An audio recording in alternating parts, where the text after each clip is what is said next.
RSB Ahmedabad प्रस्तुत करते हैं शक्कर के 5 दाने।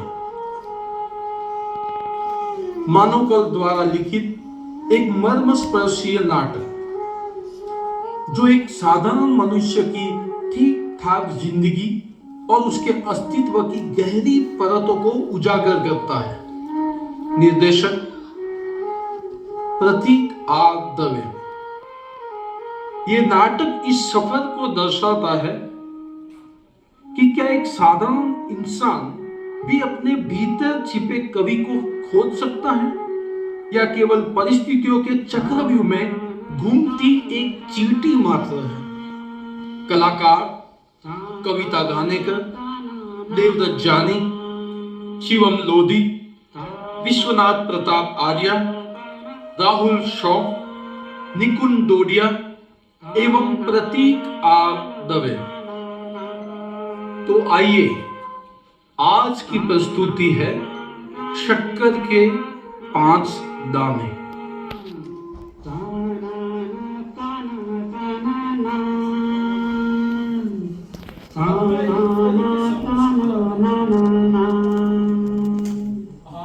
अब मैं एक तरीके से मुस्कुराता और एक तरीके से हंस देता।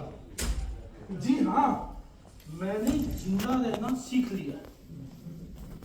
हाँ, जब जो जैसा दिखता है मैं उसे वैसा ही देखता हूं। जो नहीं दिखता वो मेरे लिए है ही नहीं। अब मुझे कोई फर्क नहीं पड़ता। अब मुझ पर कुछ असर नहीं होता। या यूं समझ लीजिए कि मेरी जीभ का स्वाद छीन चुका है। अब मुझे हर चीज एक जैसी सफेद दिखती है। अब मुझे कुछ पता नहीं होता, पर सब जानता हूं का भाव मैं अपने चेहरे पर ले आता हूं, क्योंकि अब मैं बस जिंदा रहना सीख चुका हूं। अब ना तो मैं उठता हूं ना तो बहता हूं, मैं एकदम रुक गया। आप चाहे कुछ भी समझिए, मैं अब तटस्थ हो गया। अरे हाँ, आजकल मैं बहुत हंसता हूं। हाँ, बहुत। कभी कभी लगता है कि ये हंसना बीमारी है, पर आजकल मुझे रोना नहीं है। अजीब लगता है ना। मुझे अब सुख या दुख से कोई फर्क नहीं पड़ता, क्योंकि वो जब भी आते हैं तो एक झुंझलाहट या एक हंसी से तृप्त हो जाते हैं। अजीब बात है ना? नहीं, ये अजीब बात नहीं, ये एक अजीब एहसास है। हाँ, जैसा कि आप मर चुके हो और कोई यकीन ना करे, रोज की तरह आपके साथ वो घूमने आए, चाय पिलाए, और सिर्फ आपको ही पता हो कि आप अब जिंदा नहीं है। हाँ, पर ये एक रुला देने वाला एहसास नहीं, रुला देने वाला एहसास नहीं। हाँ, ये एक रुला देने वाला एहसास। पर आजकल मुझे रोना भी नहीं, ये कविता मैंने नहीं लिखी है, ना बाबा ना। मेरे बस की बात ही है। हाँ, मेरे बस की बात ही है। मतलब ऐसे भारी भारी शब्दों को एक दूसरे से लड़ाना, उनकी आपस में कुश्ती कराना, और फिर उस भीषण हिंसा से किसी एक बात को बाहर निकालना, ये अपने आप में ही आश्चर्य है। भाई, मुझे तो पढ़ने और सुनने में ही पसीना आ जाता है। मेरे लिए कुश्ती और कविता में कोई खास अंतर नहीं। मुझे तो आज तक ये पता नहीं चला कि कुश्ती क्यों लड़ी जाती है और कविता क्यों लिखी जाती है। ये प्रश्न एक दिन मैंने पुंडलिक से पूछ लिया। अब पुंडलिक, ये कैसे होता है? कुश्ती दरअसल बाहर लड़ी जाती है और कविता अपने भीतर लड़कर फिर लिखी जाती है। हाँ, नहीं समझा ना? राजकुमार, समस्या ये नहीं है कि तुम ना समझ हो, समस्या ये है कि तुम में समझ की काफी कमी है।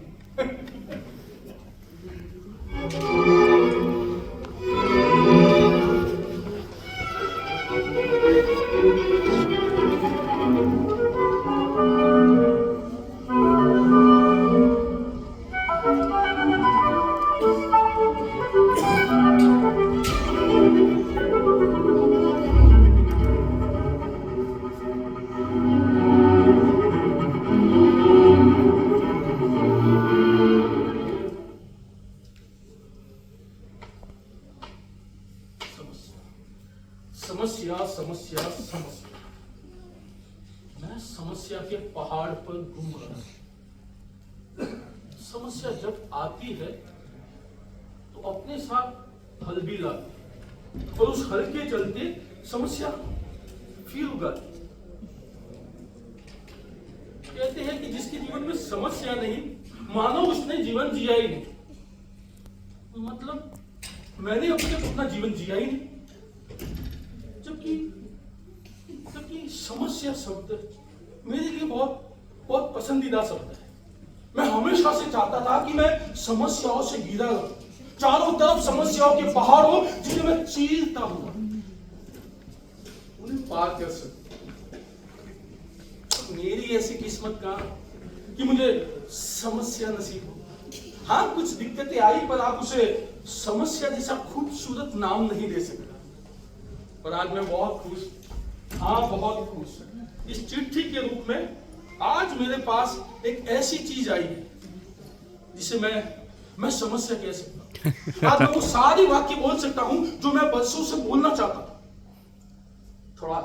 थोड़ा गंभीर होगा। वैसे ये गंभीर शब्द भी मुझे बहुत पसंद है। गंभीर यह शब्द है। हाँ, पर नहीं, अभी गंभीर नहीं, अभी समस्या। आज मैं समस्या में हूं। मैं बहुत दुखी हूं। मैं समस्याओं से घिरा हुआ। हाँ। तो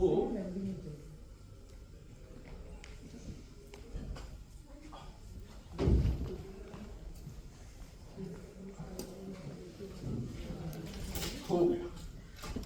अभी समस्या नहीं। अभी आपको मेरी समझ में नहीं आया। फिर आप ही कहेंगे कि भाई ये भी कोई समस्या है। भैया, मेरे लिए यही समस्या है। हाँ, यही। इसीलिए अभी समस्या नहीं। पहले वाली बात, अरे लड़ने वाली। हाँ, लड़ने वाली। आजकल मैं लड़ रहा हूं। अभी भी लड़ रहा हूं। पिछले कई दिनों से मैं लड़ रहा हूं।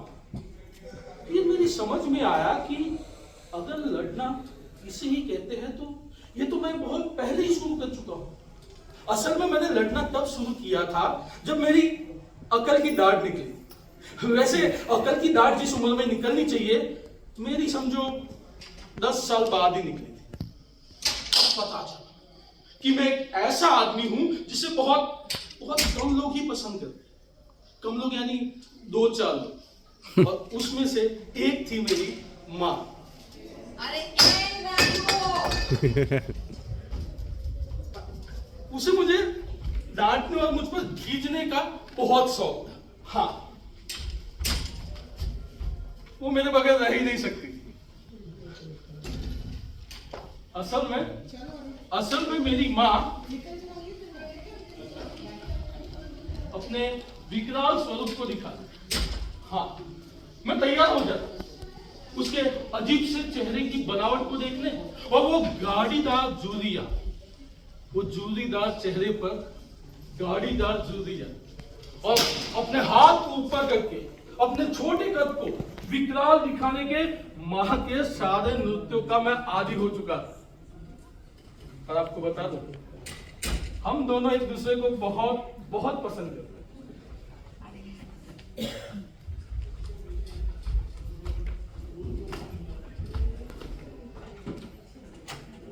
मां बताती थी कि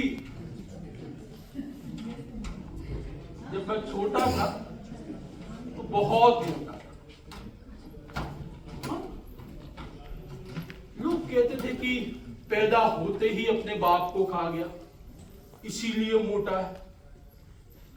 मुझे जब भी ये बात याद आती है तो बड़ी हंसी आती है कि अपने बाप को खा लूं, गपर गपर गपर, और हुट मोटा हो जाऊं। तो दुबला होने लग गया। तूने छोटे में रिन साबुन खा लिया था, बिस्कुट समझकर चाट गया था चपड़ चपड़।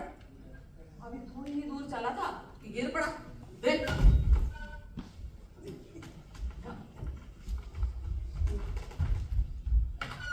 पता है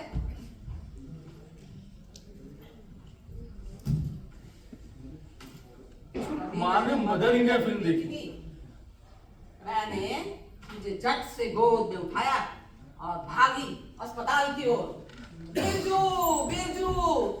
उस वक्त माँ ने मदर इंडिया फिल्म देखी थी, कभी मैंने नहीं देखी थी। पर माँ भागी क्यों?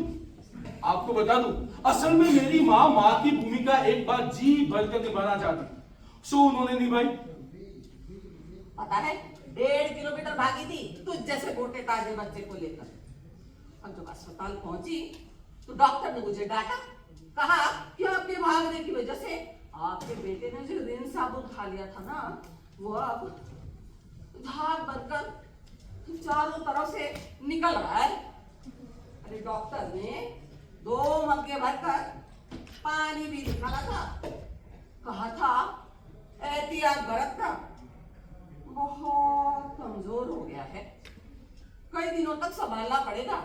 अरे जब तक ये 10 साल का ना हो जाए ना, इसके सर पर चोट नहीं आनी चाहिए।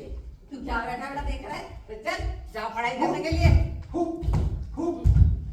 शायद साबुन खाने की वजह से ही मेरी अक्ल दाट देर से निकली हो। मुझे ये समझ में नहीं आता कि किसी को कैसे पता चलता है कि उसमें अकल आ गई। ये थोड़ी बल्ब है कि बटन दबाओ और भाई लाइट आ गई। राजू, अक्ल आ गई है, ये कैसे पता चल रहा है? ये प्रश्न एक दिन पुंडलिक ने मुझे पूछ लिया। मैं घबरा गया, मुझे लगा कि वो मेरी अक्ल देखना चाहता है। मैं तुरंत ही उसके पास गया और कहा, पुंडलिक, अगर आपको अपनी पुरानी की हुई कोई गलती सच में गलती लगने लगे तो समझो आप में अकल आ गई। वो हंसा। मुझे लगा कि ये मैंने क्या कह दिया, फिर मैंने तुरंत ही जोड़ दिया, उसका एहसास आपको दाढ़ के पीछे यहाँ कहीं कोने में होता है। ओ राजू,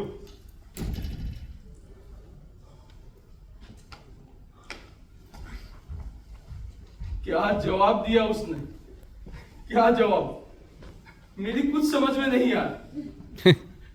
असल में पुंडलिक एक अजीब आदमी था। हाँ, वो कभी भी अपना जन्मदिन नहीं मनाता, कहता था कि मैं पैदा नहीं प्रकट हुआ।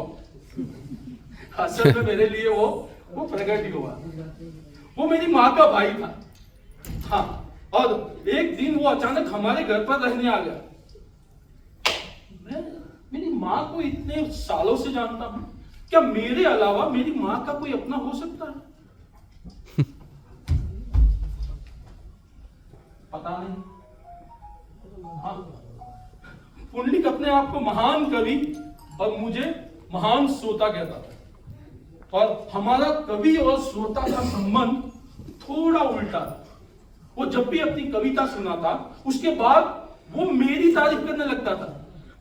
मेरी तारीफ, पता नहीं क्यों, पर वो कहता था कि तुम्हारे चेहरे की हर परत भाव मुझे बहुत पसंद है। तो हर कविता सुनने के बाद मैं इसी भाव को उसके सामने चिपका देता था। असल में भाव की मेरे पास काफी कमी थी, और दूसरा, उसकी 100 में से 90 बातें मेरी समझ में आती नहीं थी। सो मैं चुपचाप खड़ा होके उसके सामने खड़ा रहा। हाँ, पर पुंडलिक ने एक बात बताया कि मां को जान। हाँ, पुंडलिक,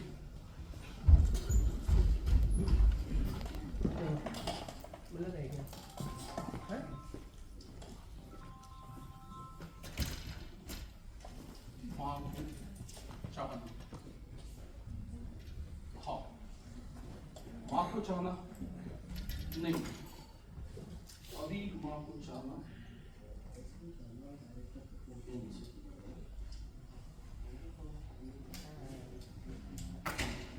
पुंडलिक ने एक और बात बताई। पुंडलिक कहता था कि तुम्हारी माँ बड़ी रहस्यमयी थी। हाँ, रहस्य। हाँ, वो जब भी अपना लाल रिबन निकालती थी तो लाल रिबन निकाल के समझो वो तैयार हो जाती। हाँ, असल में उसे फिल्म देखने का शौक था, और कोई धार्मिक फिल्म नहीं, सारी रोमांस और मारधाड़ वाली थी। हाँ, रोमांस और मारधाड़ वाली। तो मारधाड़ का तो मुझे पता नहीं ना, रोमांस का मुझे पता नहीं, तो मारधाड़ का उन पर काफी गहरा असर हुआ। उनका चेहरा वक्त के साथ मर्दाना होता था। हाँ, और वो मुझे कहती थी कि कुत्ते, मैं तेरा खून पी जाऊंगी।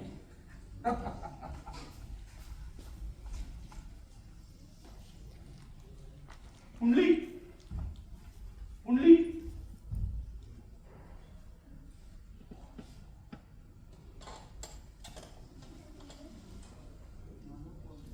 चला गया। मेरा घर हाईवे और जंगल के ठीक बीच था, और मेरा घर भी सड़क के हाईवे के किनारे था। वहां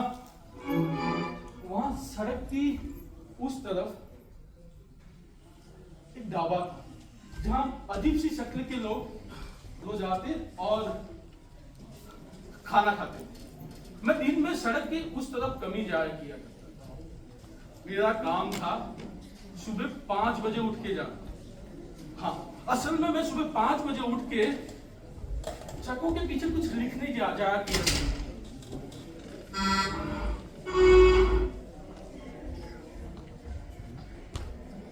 इसके लिए पता नहीं, तो मुझे लगता था कि ये सारे ट्रक पूरे देश में हर शहर, हर जगह पर जाते हैं। हाँ, और कोई होगा तो मेरा ट्रक का संदेश पढ़ेगा, क्योंकि मेरा लिखा हुआ कभी वापस नहीं आता। तो मुझे लगता था कि कोई है जो इसे पढ़कर मिटा देता, कि किसी को पता ना चले, और पुलिस घर पर आ गई तो। हाँ, मेरे लिए असल में ये अंतरिक्ष में संदेश भेजने जैसा, अंतरिक्ष में संदेश भेजना, क्योंकि मुझे लगता था कि कोई राजू, राजकुमार, छोटू, बंटी, चिंटू, राकेश जैसा साधारण नाम वाला साधारण आदमी इस संदेश को पढ़ रहा है। हमारी दोस्ती काफी बढ़ गई। मैंने उसे सारी बातें बताई थी, सारी, रघु, कुंडली, माँ, राधे, सबकी बात। और उसे कहा था कि किसी को बताना मत, और पुलिस को पता ही ना चले, क्योंकि मैंने उसमें सबकी गोपनीय बातें बता के रखी। बहुत पहले ही मैंने कह दिया था कि कुंडली यानी कवि, क्योंकि मैं चालाक था, राधे यानी गांधी जी की लाठी, रघु हीरो, और माँ मध्य वाली औरत। हाँ, वैसे सुबह 5 बजे उठने के मेरे 2 मकसद होते हैं। पहला था ट्रक पर संदेश लिखना, और दूसरा था दादे से मुलाकात। हर रोज सुबह राधे 5 बजे उठकर हमारे घर के सामने से जाता था। उसका नाम राधे है भी या नहीं वो मुझे नहीं पता, पर वो मुझे देखकर रोज राधे राधे किया करता था, और मैं भी उसे राधे राधे किया करता था। हम दोनों असल में एक दूसरे के लिए राधे थे। राधे सोना बीनने का काम करता था। हाँ, सोना बीनते वक्त वो एकदम चुप रहता था, एकदम चुप। बस उसकी सांसें लेने की आवाजें सुनाई देती।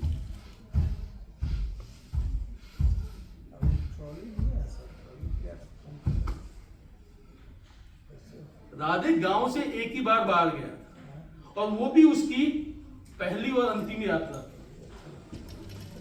वो गांधी जी को देखने गया था, सिर्फ देखने। साबरमती आश्रम गया जो उसके जीवन की एकमात्र उपलब्धि थी, जो वो मुझे 50 बार सुना चुका है। जब भी वो गांधी जी के मिलने की वाली घटना सुना था तो हर बार गांधी जी की उससे अलग तरीके से मिलते थे। एक बार गांधी जी को मिलने गया, नमस्ते किया और वापस लौट आया। एक और कई बार वो गांधी जी के साथ खाना खा चुका था और एक बार तो गांधी जी उसे कुछ कहना चाहते थे, पर राधे को वापस गांव आने की जल्दी थी तो कुछ कह नहीं पाए।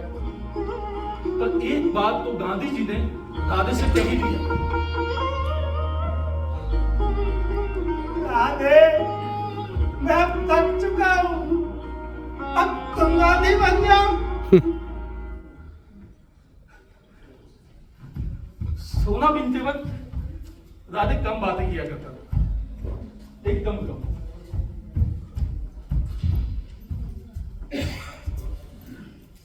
पर एक दिन मैंने राधे से पूछ ही लिया, राधे तुम सोना क्यों बिनते हो?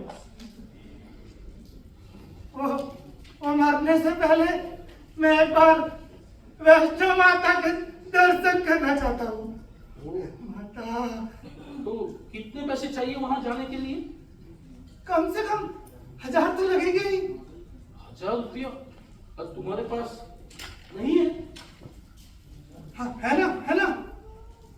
है? अरे ये तो अजीब बात हो गई भाई, तुम्हारे पास 1000 रुपये भी है और तुम माँ के दर्शन भी करना चाहते हो, तो जाते क्यों नहीं? जाओ ना, कल ही जाओ। राधे एकदम चुप था, उसकी चुप्पी एकदम अजीब सी थी। सो मैंने उसे टोका नहीं। फिर धीरे से राधे ने कहा,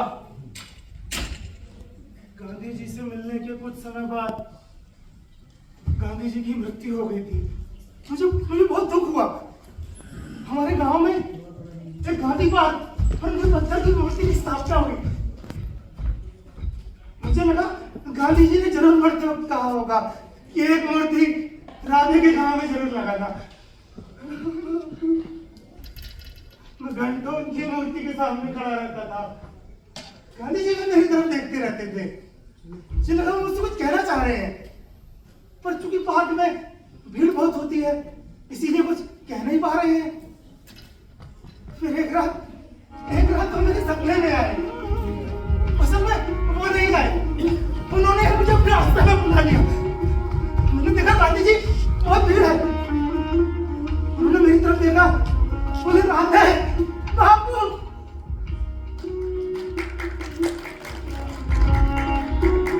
उन्होंने सीधे से लगा लिया, धीरे से कान में बोले, बेटा मैं नहीं जा पाया, तू वैष्णो देवी चला जा, माँ से मिला। मैं दंग रह गया, ये गांधी जी मुझसे क्या कह रहे हैं? मैंने गांधी जी की तरफ देखा तो देखता क्या हूँ, गांधी जी कबूतर बन गए और उड़ने लगे।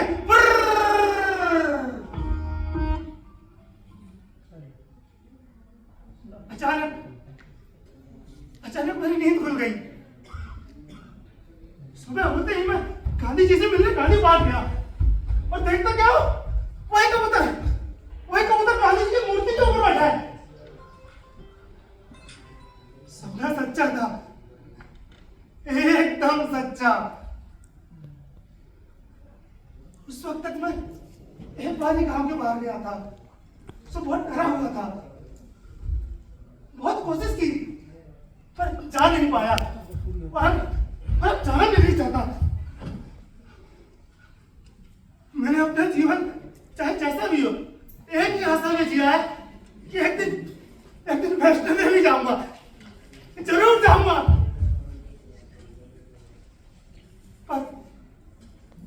पर अब अगर मैं चला गया तो ये सारे दिन कैसे बिताऊंगा? जिस आशा में मैं जिया हूं वो आशा पलते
असल में गांधी जी के बारे में मैंने अपने स्कूल में पढ़ा था, माँ साहब से बड़े नीरस ढंग से गांधी जी के बारे में बताते।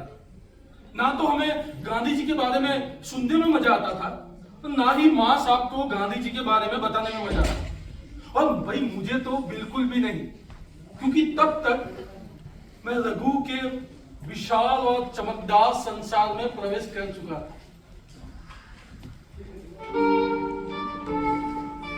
रघु रघु रघु नहीं, बहुत खूबसूरत था। हाँ, बहुत खूबसूरत। और उससे सब डरते थे, क्योंकि पहले तो उसके पिताजी पुलिस थे और तबादले की वजह से हमारे गांव आ गए। और दूसरा एक रघु ही था जो अंग्रेजी में थोड़ा बहुत बोल लेता था। Good morning, Masha. Good morning, ma'am. How are you, friends?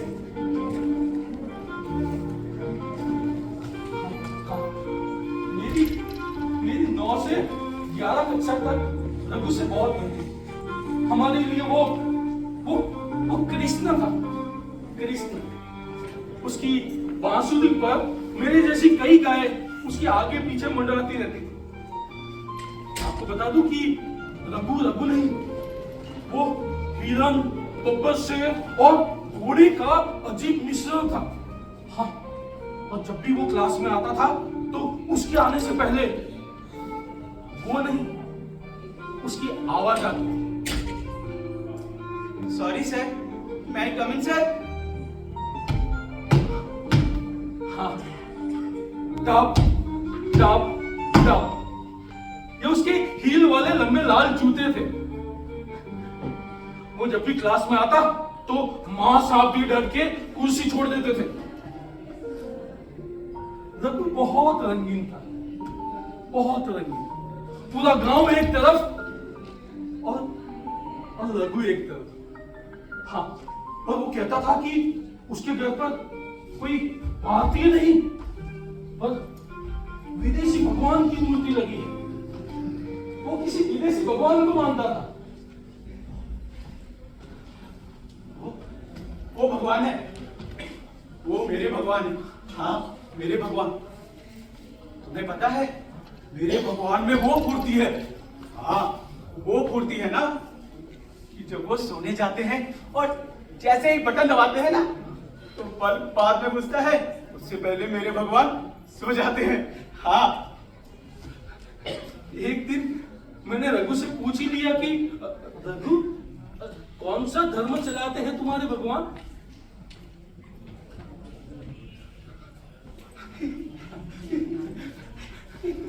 वो हंसा और उसने मेरे कानों में कहा, एक अंग्रेजी शब्द कहा जो मुझे समझ में नहीं आया। हाँ, तो बड़ा अच्छा लगा। कुछ दिन बाद अचानक रघु ने स्कूल में आके घोषणा की कि Hey, friends. मैं ये गांव छोड़ के जा रहा हूँ। I'm leaving this village. क्या है ना, मेरे पिताजी का ट्रांसफर वो शहर में हो गया है। See you all, हाँ? You all take care. Bye. I will miss you all. नहीं पापा, नहीं रघु, रघु नहीं, तुम मुझे छोड़ के नहीं जा सकते। अरे तुम मेरे साथ ऐसा नहीं कर सकते। नहीं रघु नहीं, मत जाओ ना रघु, रघु मत जाओ, हमें छोड़कर मत जाओ, रघु नहीं। जब मैंने रोना बंद किया तो पूरी क्लास मुझ पर हंस रही थी, पूरी क्लास। मुझे लगा कि कहीं कहीं रघु तो मुझ पर नहीं हंस रहा है ना? तो उसका चेहरा देखने की मेरी हिम्मत नहीं हुई। मैंने वहां से मेरा बैग लिया और सीधा ट्रक के पीछे जाकर घंटों खड़ा रह गया। हाँ, घंटों खड़ा रह गया।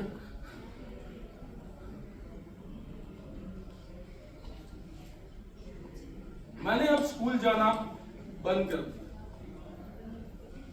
एक दिन अचानक हवालदार घर पर, मैं डर गया। मुझे लगा वो ट्रक वाली गलती सबको पता लग गई। हाँ, मुझे जेल जाने का डर नहीं था, पर ये बात की कल्पना ही अपने आप में डरावनी है कि सबको पता लग जाए कि आप उनके बारे में क्या सोचते हैं। ये सबके सामने नंगे होने जैसा है।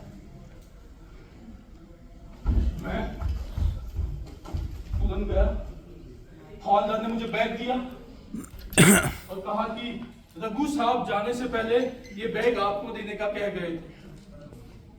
नमस्ते, और चला गया। असल में उस बैग में रघु ने मेरे लिए अपने हील वाले लंबे लाल जूते भेजे और साथ में उसके भगवान की फोटो।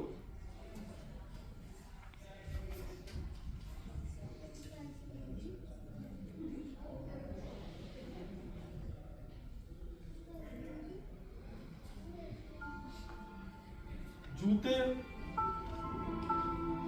रघु के जूते मैं बहुत दिन पहन नहीं सका, मेरे पैर में काटते थे। और अब जब तक पैर पूरी तरह से सूज नहीं गया, मैंने इसे पहनना नहीं छोड़ा। एक दिन मेरा सूजा हुआ पैर पुंडलिक ने देखा। मुझे लगा उसको दुख होगा, वो कहेगा कि बेटा क्या हुआ है, तो उसने कुछ नहीं कहा और खिड़की की ओर मुड़ गया।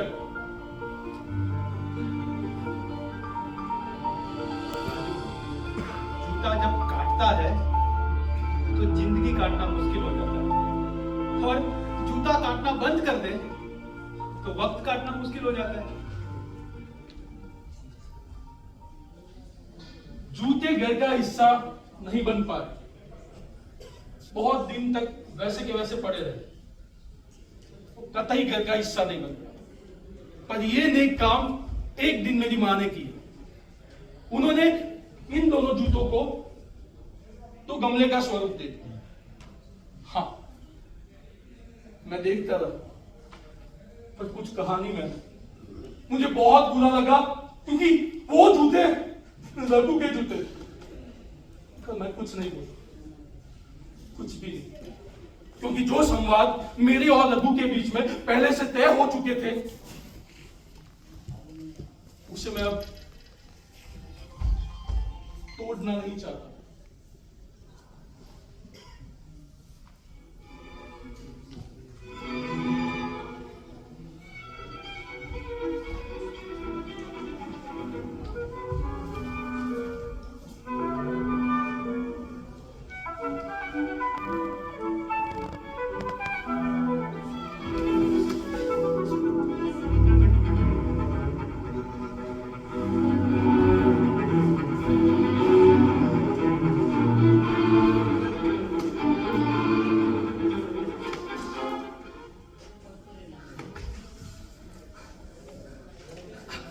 आपको लगता होगा कि ये मैं क्या कर रहा हूं, मैं खेल रहा हूं।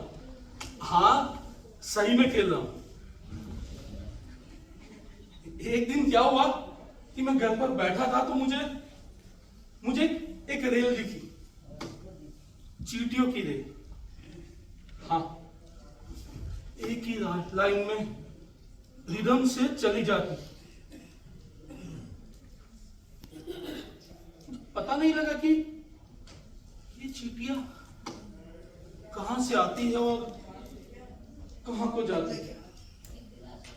मैंने तुरंत ही शक्कर के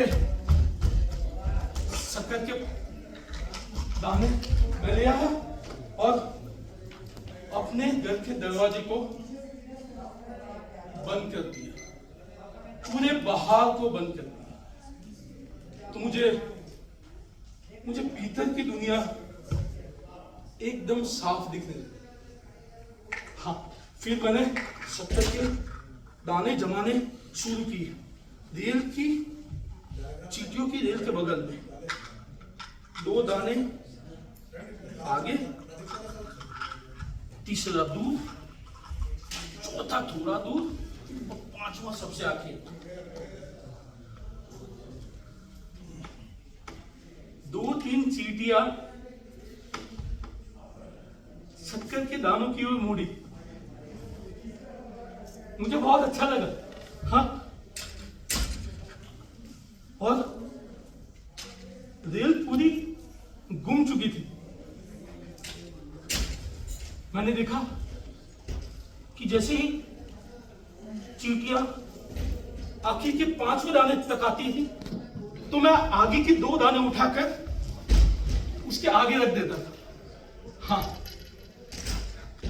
वैसे मैं चींटियों की रेल को कहीं भी घुमा सकता था। बड़ा मजा आता था कि कोई है जो आपके इशारों पे घूम रहा है शक्कर के 5 दानों पर। ये मेरा पसंदीदा खेल होता गया। मैं रोज इसे खेलता था, हर रोज।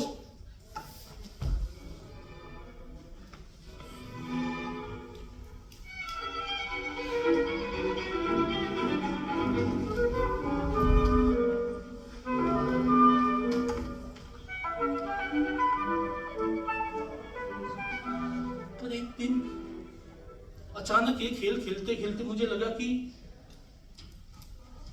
मैं भी चींटी हो गया। हाँ, मुझे समझ में कुछ नहीं आ रहा था। मुझे लग रहा था कि चींटियों के साथ खेलते खेलते मेरी अक्ल भी चींटिया जैसी हो गई है। और ये शक्कर के 5 दाने ना होकर मां, रघु, राधे, पुंडलिक और मेरा ट्रक वाला दोस्त बन गए हैं, जिनके पीछे मैं भागता रहता था।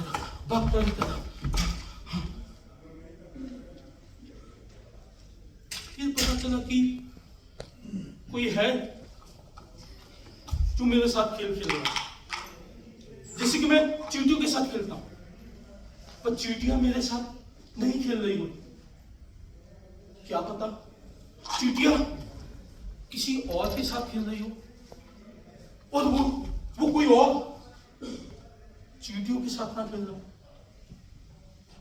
तब समझ में आया कि सभी लोग सबके साथ खेल रहे हैं। और ये पुंडलिक भी मेरे साथ खेल रहा है। हाँ, ये बात मुझे तब पता चली जब पुंडलिक एक सुबह मेरे पास आया। हाँ, असल में पुंडलिक अपना कविता संग्रह छपवाना चाहता था। कोई ताराचंद जायसवाल ये कविता संग्रह छपवाने में उसकी मदद करने वाला था। राजू, हाँ, हाथ रखो। हाथ रखो भाई, हाथ रखो। मैं बाद में बात करता हूँ। अरे दोनों हाथ रखो। हाँ, और कसम खाओ अपनी माँ की, इस गीता की और मेरी कविताओं की कि तुम मेरा कविता संग्रह जरूर छपवाओ। कसम खाओ। अरे कसम खाओ, सोचो मत राजू, कसम खाओ। देखो मेरी बात सुनो, तुम कसम खाओ, मैं तुम्हें सब समझाऊंगा। राजू कसम खाओ, जल्दी कसम खाओ। राजू कसम खाओ, राजू कसम खाओ। कसम खाता हूँ, मैं कसम खाता हूँ विद्या माता की, धरती माता की, तुम्हारी कविताओं की, मेरी माँ की, हनुमान जी की, राम जी की, सबकी मैं कसम खाता हूँ। जोश जोश में मैंने 1-2 कसमें और खा। मेरा क्या था? कविता संग्रह पुंडलिक का था, ताराचंद जायसवाल उसे छपवाने वाला था। मैं कौन था? मैं कोई था ही नहीं। हाँ, पुंडलिक ने अपना सामान उठाया और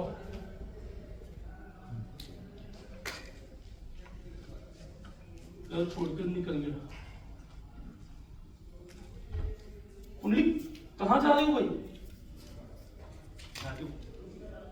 पहले शहर जाकर ताराचंद जायसवाल से मिले। उन्हें एक कविताएं और एक चिट्ठी। इस चिट्ठी में मैंने तुम्हारे बारे में और मेरी कविताओं के बारे में सब कुछ लिख दिया। वहां से सीधे तीर्थ यात्रा और फिर संन्यास।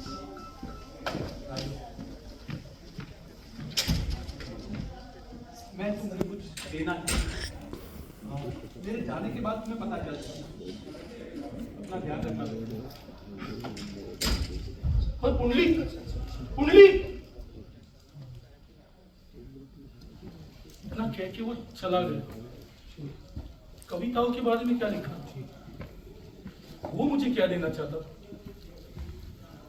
चिट्ठी में मेरे बारे में क्या लिखा है। ये बात ताराचंद जायसवाल की चिट्ठी, हाँ ताराचंद जायसवाल की चिट्ठी पढ़ी तब पता चला। मैं आपको पढ़कर सुनाता, हाँ बहुत लंबी है पर मैं मुख्य मुख्य बातें आपको सुनाता हूँ। राजकुमार, महान कवि को मेरा नमस्कार। आपकी कविताएं पढ़कर काफी खुशी हुई। पुंडलिक, आपकी कविताओं के बारे में पहले भी मुझे बता चुके हैं। सारे लोग आपकी कविताओं की तारीफ कर रहे हैं। अगले महीने तक संग्रह छप जाएगा, पर एक परेशानी है। संग्रह में एक कविता कम पड़ रही है। ऐसा मैं नहीं, हमारे संपादक महोदय सोचते हैं। आप तो बड़े कवि हैं। इस संग्रह के बाद तो आपका नाम बड़े बड़े कवियों के साथ लिया जाएगा। कृपया कर एक कविता जल्द से जल्द भेजने का कष्ट करें। और हाँ, मेरी बेटी आपकी कविताओं की दीवानी है। शादी करने के बारे में क्या विचार है आपका? पुंडलिक आपकी काफी तारीफ करता था। दर्शन कब होंगे? संग्रह में आप अपना नाम राजकुमारी लिखाएंगे या कोई उपनाम भी जोड़ेंगे? बता दीजिएगा। आपका अपना ताराचंद जायसवाल।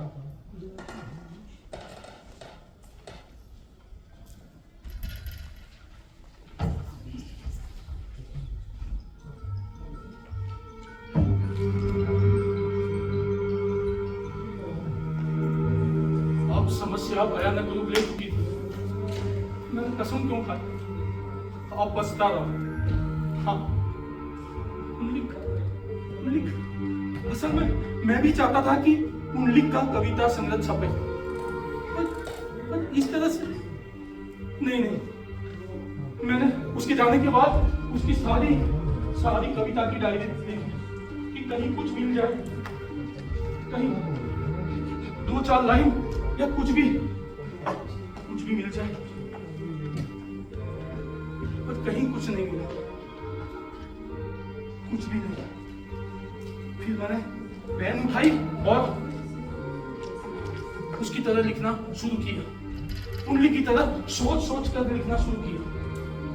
पुंडलिक कहता था कि कविता अपने अनुभव से लड़कर, खुद से लड़कर, भीतर से लड़कर लगी और लिखी जाती है।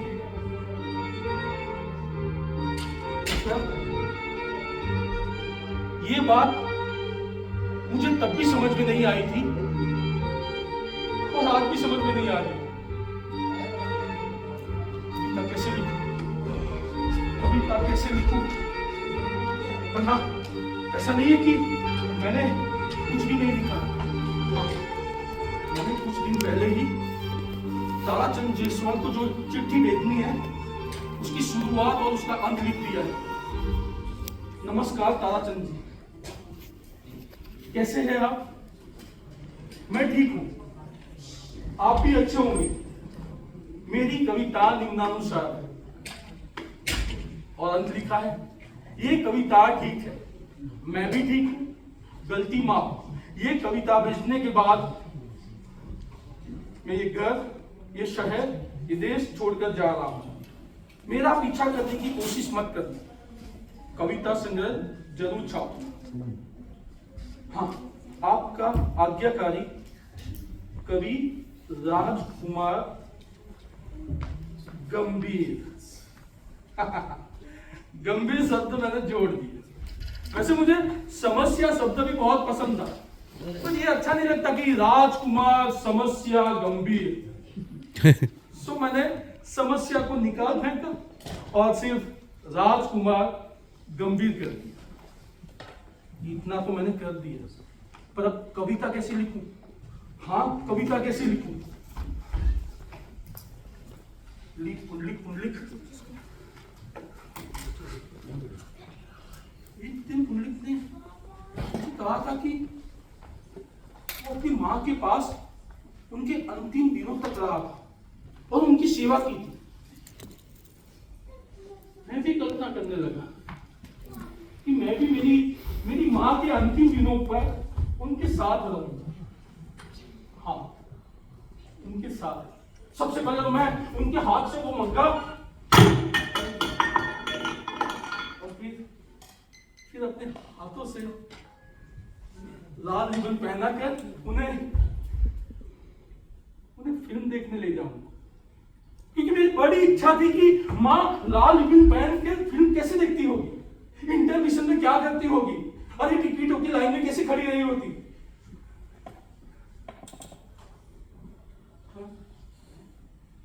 ये सारी इच्छाएं एक सुबह इच्छा ही रह गई।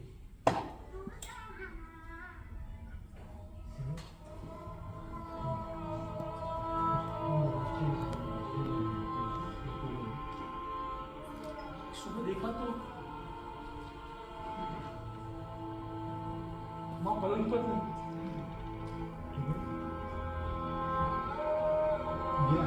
नीचे यहाँ जमीन पर औंधी पड़ी हुई।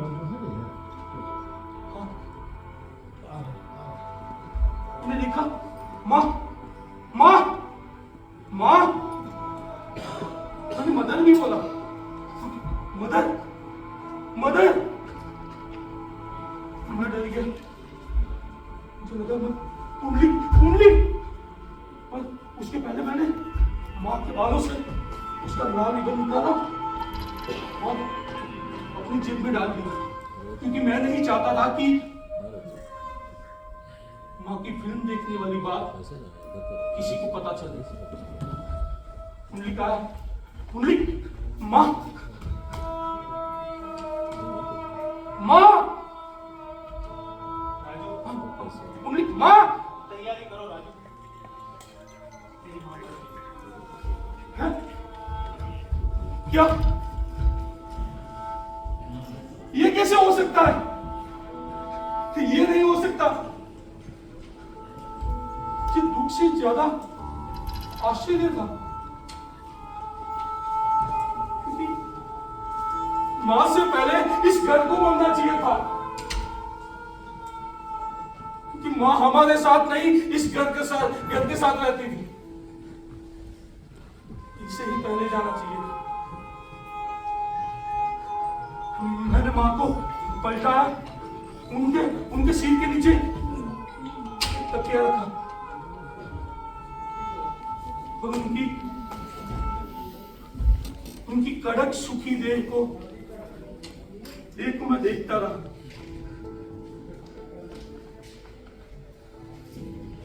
इसने मुझे पैदा किया, अजीब लगता है ना।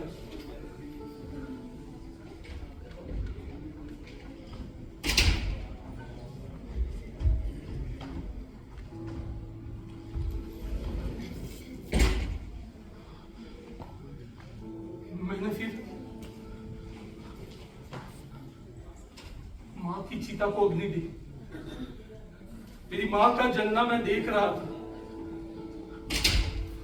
उस समय बात लगा कि मां ने अपना हाथ उठाया है, मां मग्गा मांग रही है। हाँ, मां मग्गा मांग रही है। मेरी हिम्मत नहीं हुई मग्गा लाकर उसके हाथ में देने की। मुझे लगा कि हाँ, ये लाल रिबन उनकी चिता में डाल देता हूं। अब उसकी भी हिम्मत नहीं हुई।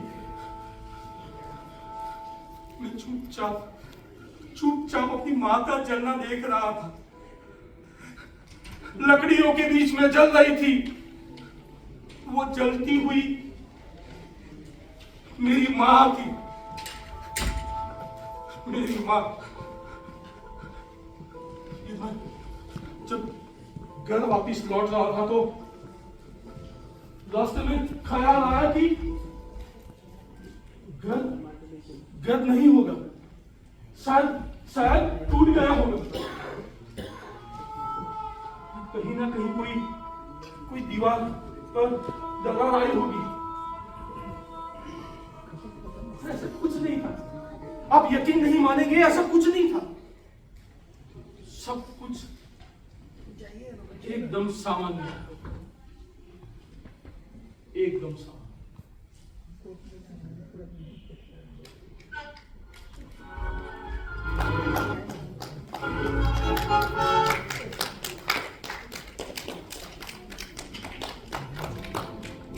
धूप चेहरा जला रही है, परछाई जूता खा रही है, शरीर पानी फेंक रहा है।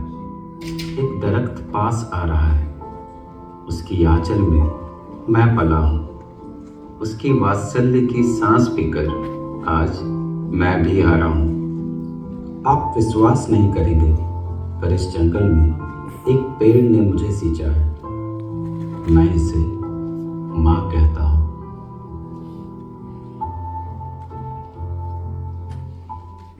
इसके अलावा और कुछ नहीं है जो बताया जा सके। अब सिर्फ राधे है, ट्रक वाला दोस्त है और मैं, हम तीनों हैं और बहुत खुश हैं। पर कविता तो कहीं है ही। आपको बता दूं कि पुंडलिक कवि है, कविता नहीं। मेरी माँ है, वो पुंडलिक की माँ जैसी नहीं। माँ के साथ घटनाएं हैं पर कविता नहीं। राधे ही है। राधे गांधी जी की लाठी के अलावा राधे और कुछ नहीं है। और मेरे ट्रक वाले दोस्त के बारे में तो मैं चुप रहना ही पसंद करूंगा। और रघु मेरे लिए चमत्कार था, चमत्कार है और चमत्कार रहेगा, क्योंकि वो मेरा रघु है।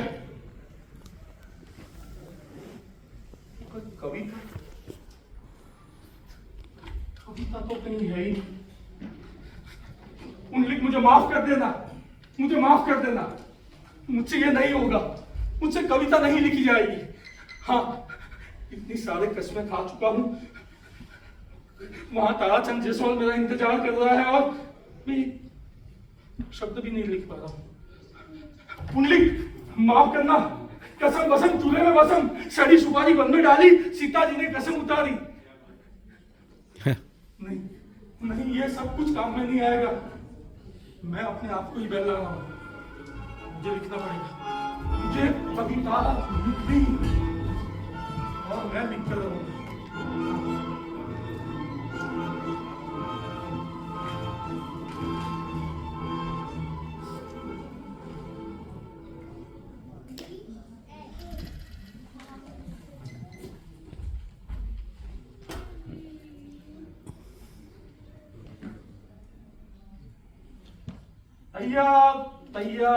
तैयार। ताराचंद जायसवाल की चिट्ठी पूरी तरह से तैयार। अब आपको जो सोचना है सोचो। हाँ, मैं पढ़ता हूं। शुरुआत। नमस्ते ताराचंद जी। नमस्ते, कैसे हैं आप अच्छे होंगे। मेरी कविता निम्नानुसार है। शक्कर के 5 दाने जादू है, उनके पीछे चींटियां भागती है, 2 दानों पर पहुंचती है, 3 दाने को आगे देखती है, सारी चींटियों को बुला लेती है। हाँ, 5वें दाने पर पहुंच जाती है। अब पीछे के 2 दाने भूल जाती है, फिर वही 2 दाने उसको आगे मिलते हैं। ये खेल कभी खत्म नहीं होता। वो जादू में फंस चुकी है, वो घूमती रहती है, क्योंकि चींटियां तलाश रही, खेल नहीं रही। और जादूगर एक है जो खेल रहा है। अंत ये कविता ठीक है, मैं भी ठीक हूँ, गलती माफ। ये कविता भेजने के बाद मैं ये देश, शहर, गांव छोड़कर जा रहा हूँ। मेरा पीछा करने की कोशिश मत करना। कविता संग्रह जरूर छापना, आपको कसम है। आपका आज्ञाकारी कवि राजकुमार गंभीर। ठीक है ना?